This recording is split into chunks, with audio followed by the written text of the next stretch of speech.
শুধু প্রশাসনের দায়িত্বে থাকলে দুর্নীতি করে তা না, কিন্তু আপনি স্কুলের হেডমাস্টার, আপনাকে 2 লাখ টাকা স্কুলে দেওয়া হয়েছে, তার মধ্যে থেকে আপনি দুর্নীতি করে 50,000 টাকা চুরি করতেছেন।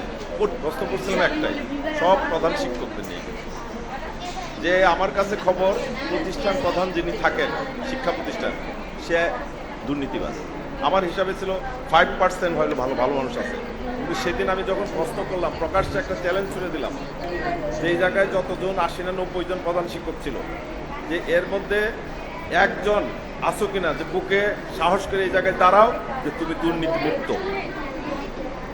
90 জন 89 জন ছিল, একজন উঠে দাঁড়ায় সাহস পায়নি আমার সামনে, যে বলতে পারে নাই যে আমি দুর্নীতি মুক্ত। এটা শিক্ষক, প্রধান শিক্ষক সবাই। সেই কারণে আমার একটা অভিজ্ঞতা, যে প্রাথমিক বিদ্যালয়ের যিনি প্রধান শিক্ষক তিনি দুর্নীতিবাজ, সহকারী শিক্ষক সে সৎ, কারণ তার হাতে পাওয়ার নেই।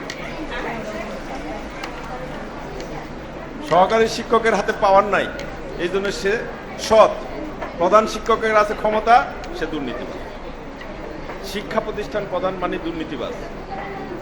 এইটার মধ্যে আপনারা যারা শিক্ষা প্রতিষ্ঠান আছেন, প্রতিষ্ঠানের প্রধান আছেন, আপনাদের বিরুদ্ধে এতগুলো বক্তৃতা দিচ্ছে, এটা কিন্তু প্রুভ হয়ে গেছে। কারণ কেউ উঠে সাহস করে দাঁড়ান নাই। আর আমি তো বলি যে আমি সাহস করে তো বলতেছি, আমি তো রাজনীতি করি। সবচেয়ে খারাপ কিছুর সঙ্গে জড়িত হলো রাজনীতিবিদরা। আমিও তো রাজনীতি করি, আমি তো মাথা উঁচু করে বলি যে কেউ আমাকে ঘুষ দিতে পারে নাই, জীবনে ঘুষ খাই নাই। আপনারা পারেন না, আপনার শিক্ষক মানুষ। আপনি স্কুলের হেডমাস্টার, আপনাকে 2 লাখ টাকা স্কুলে দেওয়া হয়েছে, তার মধ্যে থেকে আপনি দুর্নীতি করে 50,000 টাকা চুরি করতেছেন।